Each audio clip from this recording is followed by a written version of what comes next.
Hi, I'm Amanda Viola. Smile, you're 30. Happy birthday to you! And I'm Jerry Spears. Oh, guys. You're so ticklish. The guys are tickling me.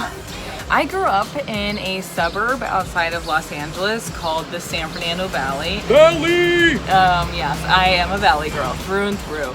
But I was fortunate enough when I started working at 18 that I got to live in other countries. The first time I left the country, I was living in Tokyo for a month, and I really fell in love with the idea of being in a new place with things I'd never seen before and languages I didn't understand. And I always loved that aspect of traveling, which is the getting lost aspect. And it wasn't until I fell in love with this idiot that I went to his beautiful small town that he grew up in that I really fell in love with small town America. She loves that small town. I have a mixed bag of emotions about it, but either way, I grew up in a really small town in northern Michigan on the rich side of dirt poor.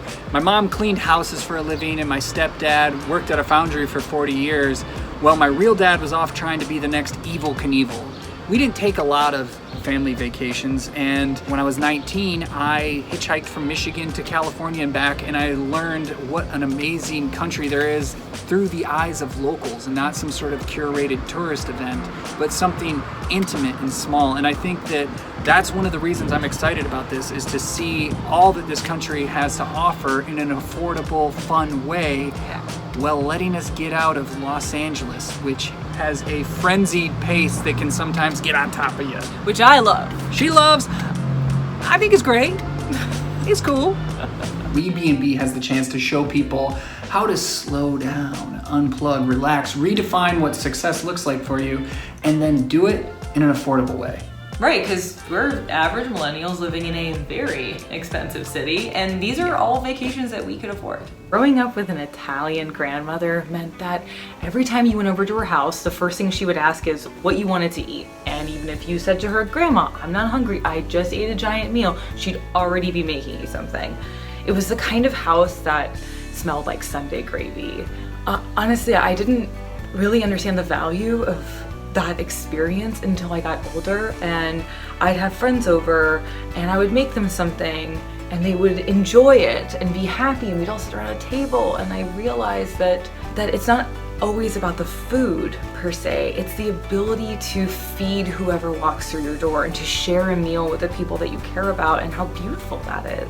History has always been a big part of my life. Not that I became formally educated in it, but just that I love the story. It's the story of us. And as a writer, that's what always drew me to it, is that it's one big story. And I think that anyone who says, well, I don't really like history, to them I'd say, well, you probably just didn't have a good teacher.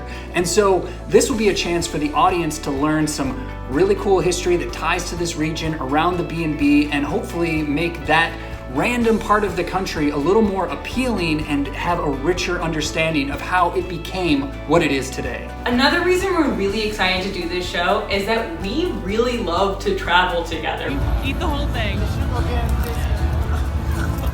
Just filming yourself. Welcome to Bangkok, where everything spins. Love taking small weekend trips. It's kind of our thing. And as you can see, we have a postcard wall. These are all the places that we've been together. We love B&Bs so much. Next year, we're gonna get married in one.